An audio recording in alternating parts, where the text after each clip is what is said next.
زعبية لاعب فريق الاتحاد طبعا كنا نمني نفس بالترشح لدور 16 البطولة الأفريقية. صحيح لم تشارك محمد زعبية كلاعب، ولكن ساهمت أيضا على ما أعتقد أكثر من لاعب كونك كمشجع أيضا، وتحفيز اللاعبين كان واجبك في هذه المسؤولية داخل الملعب وخارج الملعب حتى في خامة الفريق. كيف يعني شعورك أثناء المباراة خصوصا عند خروج الفريق من البطولة الأفريقية؟ أول شيء بسم الله الرحمن الرحيم، أكيد يعني جمهور الإحساس كيف نقول لك يعني كيف حسيت يعني إحساس يعني لي وقت أنا ما حسيتهاش الإحساس هذا فعلا، يعني لي وقت ما حسيتش الإحساس هذا، يعني ما زلتش على مباراة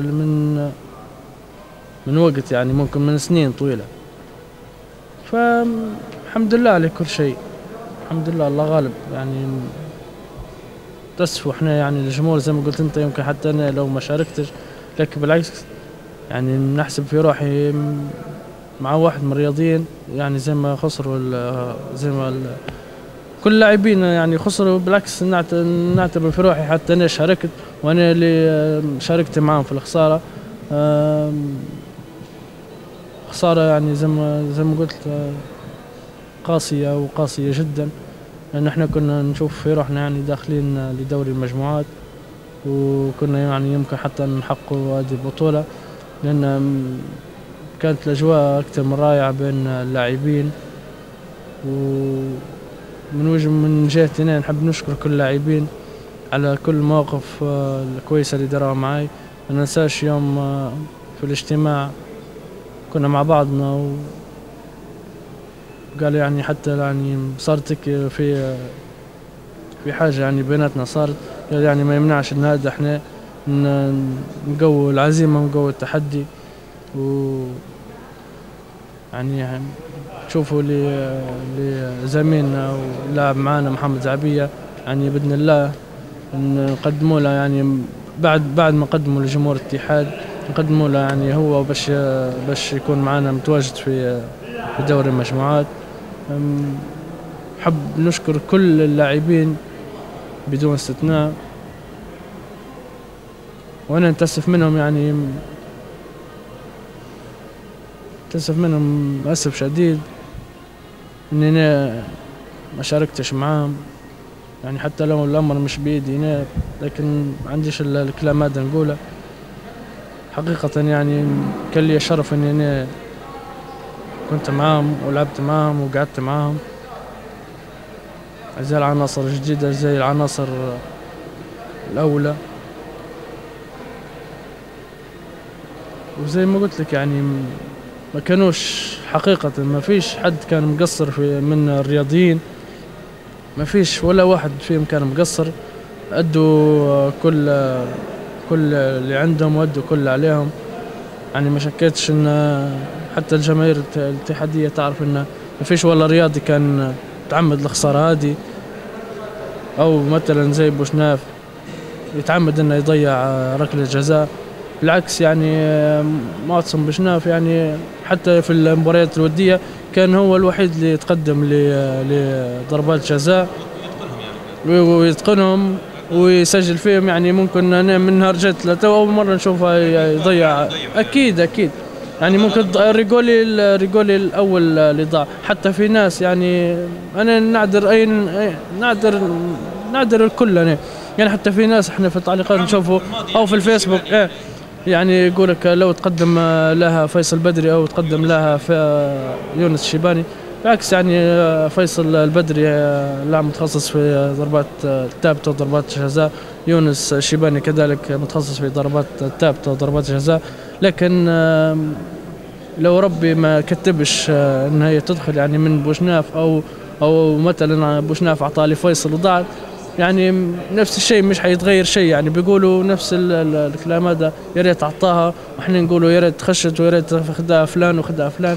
لكن نطلب طلب صغير من الجماهير الاتحادية ان هي يعني بتخفف ضغط على معتصم بوشناف شويه على خاطر ضربة جزاء. بالعكس اكيد كنا احنا يعني كانت حتغير نتيجة المباراة ضربة جزاء بكل تأكيد، لكن من وجهة نظري يعني نشوفها زي اي فرصة ضاعت. الله غالب ما كتبش ان هي تدخل في المرمى، لكن الحمد لله على كل شيء.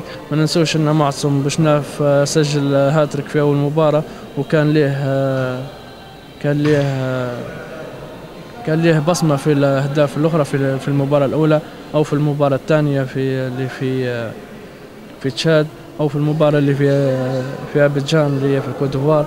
بالعكس كان لاعب ممتاز، وإن شاء الله نتمنى له كل توفيق في بقية مشواره، وإن شاء الله ينسى يدي ضربة جزاء. بالعكس يعني نحب نقول له يعني غيرها في غيرها، ما تزعلش منها، ما توقفش يعني ما تقعدش تفكر فيها أكثر من اللازم. الله غالب، وجماهير الاتحادية حتى هي نفس الشيء. أنا متأكد إن هي حتعذر، حينسوا الموضوع هذا والقادم أفضل إن شاء الله. كان الأول جمهور الاتحاد يعرف سبب عدم تسجيل محمد زعبية، يعني عدم تواجده يعني في القائمة الأفريقية.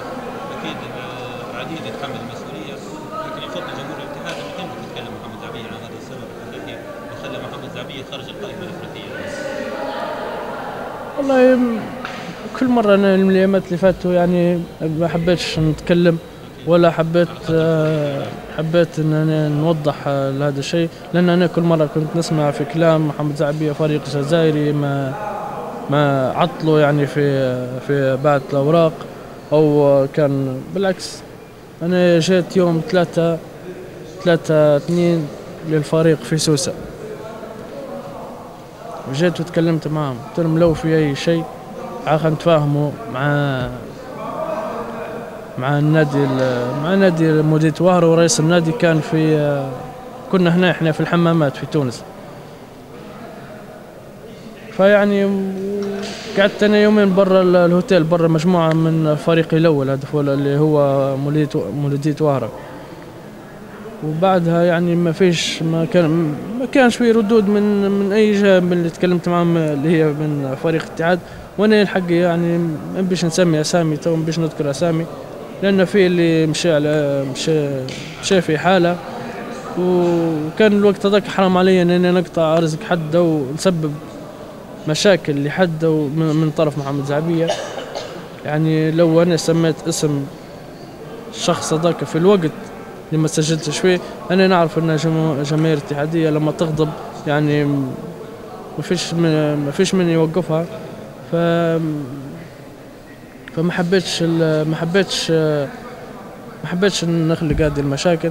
لكن لازم جماهير الاتحاد تعرف ان انا جيت يوم 3/4 لفريق الاتحاد، وتكلمت معاهم وقلت لهم تعالوا خلينا نتفاهموا مع الفريق الثاني اللي هو مولودية وهران. وما ما كانش في رد الا يوم 14/2 اللي هو قبل تسجيل بيوم. ليوم 14/2 الصبح ما فيش اي حاجة، ما فيش اي مراسلات من الاتحاد، ما فيش اي اداري تكلم مع فريق مولودية وهران. التداول الاعلامي لمحمد بن قسطس تهم المركز الاعلامي ان التقصير في التعامل مع قضيه محمد زعبية، وانه ساهم في هذا الامر وضلل الجمهور، وان يعني احرمنا محمد زعبية من الدور حتى الاعلامي لتوضيح هذه التقصيرات ووضحنا الجزئيه هذه في محمد زعبية الجمهور حتى يعرف يعني من يتحمل مسؤوليات في الكلام هذا. بالعكس لا نشكر في مركز الإعلامي ولا في غير مركز الإعلامي. أنا تهمني مصلحة نادي الاتحاد قبل كل شيء.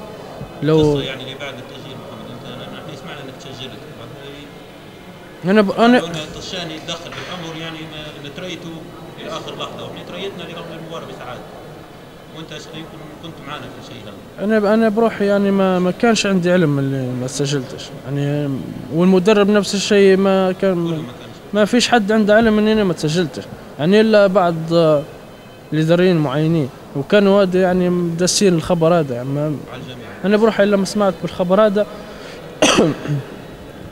لما سمعت بالخبر هذا ما غير حتى سمعت يعني من صديق مقرب يعني، وما ليش اي علاقه بالرياضه. فيعني كلمني قال لي انت متاكد باللي سجلت الافريقي؟ قلت لا متاكد. قال لي لا، قال لي زيد تاكد، قال لي حسب معلوماتي انه ما اسمك مش في القائمة. فلما تكلمت مع المدرب قال لي لا راه اسمك في القائمة، قال لي مال انا علاش نلعب فيك في المباريات الودية على اي اساس؟ فجت لاخر لحظة بعدين يعني قعدت نتقرب قرب هيك من الحقيقة بشوي بشوي، لان عرفت اني انا لقيت روحي مانيش مسجل في الافريقية. فبالعكس يعني من ما تقصير ما كاش من المركز الاعلامي، لا دفاع على دفاع على مركز الاعلامي ودفاع على اي واحد اخر. هذه الحقيقة اللي نقول فيها، والحقيقة يعني زي ما قلت لك ان انا تو الحقيقة ان هي الحقيقة الوحيدة جات يوم 3/2 للفريق، وما في شيء ليوم 14/2 الصبح، ما فيش اي محادثات بين فريق الاتحاد، اداريين فريق الاتحاد واداريين مولودية وهران.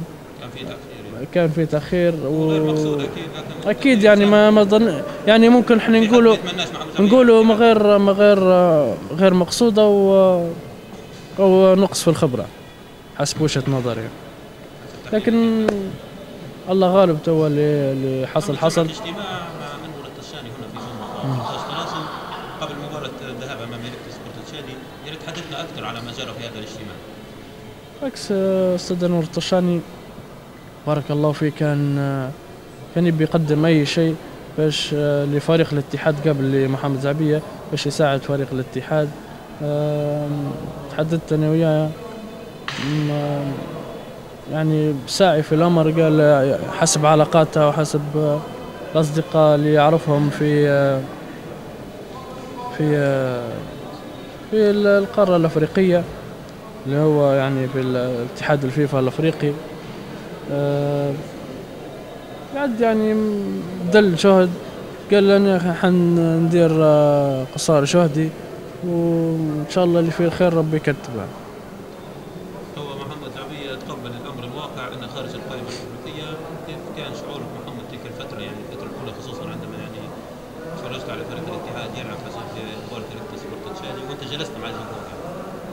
أكيد يعني بالنسبة لي أنا ضربة موجعة زي ما نقول باللغة العربية، ضربة موجعة. فما تصورتش اني ما نلعبش يعني بعد يعني ما شفت كل الابواب مفتوحة، وبعد ما شفت يعني اني حنمثل فريق الاتحاد والشيء نمثل فريق الاتحاد مرة ثانية، وهذا الشيء اللي كنت نحلم به طول غيابي على الفريق. فما تأثرت، أكيد تأثرت، ولكن يعني ما خلتش التأثير هذا يكون فيا كبير، لأن أنا الحمد لله كنت سعيد جدا. من الناحية الأخرى كنت سعيد جدا بأن أنا كنت بحد الفريق ومع الفريق، ولا تقمصت ألوان الفريق مرة ثانية، وفي قمة السعادة أن أنا حتى لو ما نلعبش أن أنا لابس غلالة متاع فريق الاتحاد أو توتة متاع فريق الاتحاد. فبعد الوقت هذاك يعني كنت يعني لي الشرف حتى يعني نخدم اني نجيب الكور مع مشرفين المعدات. يعني كان لي الشرف ندير حتى الخدمة هذه لو انا ما نلعبش، كان لي الشرف نجيب حتى الكرة تطير نمشي نجيبها انا للاعبين في التمارين او اي حاجة اخرى. فما كانش الندم كبير على ان انا ما لعبتش، لان انا الحق يعني كانت الثقة كبيرة في اللاعبين. والحمد لله ما زي ما تقول ما نقولوش لا ما خذلونا ولا اي شيء، بالعكس يعني كان اللاعبين في حسن الظن، وكانوا يعني كل اللاعبين مميزين وكانوا قادرين على التحقيق اكثر من شيء هذا. فاكيد يعني للحظه هذه انا سعيد جدا بان انا قلت زي ما قلت لك يعني رجعت للفريق مرة ثانية، وهذا الشيء اللي قلت لك عليه يعني طول غيبتي على الفريق كنت نحلم به. فالحمد لله على كل شيء، يعني الله غالب ما كتبش ربي اننا نلعب في الدوري التمهيدي او في دوري المجموعات. ان شاء الله نتمنى من كل قلبي ان لو في مشاركات جاية نكون مع الفريق أو يلبي لي نداء مرة ثانية فريق الاتحاد أو إدارة الاتحاد أو جماهير الاتحاد، أكيد مش حنقصر ولا حنتراجع ولا أفكر في الموضوع هذا، بالعكس هذا الموضوع صار ونسيت نحيته من راسي. حاجة تانية يعني خلاص زي ما قلت لك نحيتها من راسي الموضوع هذا، وما تجربة ومانيش نادم عليها ولا في يوم حنندم عليها ولا في أي يوم، يعني حتى لو ما شدش معاي ماني على خاطر نادي الاتحاد مستحيل نندم عليها، لأن اللي قدمه لي نادي الاتحاد ما هو شوية، فيقعد طول عمرهم جميلهم سابق علينا.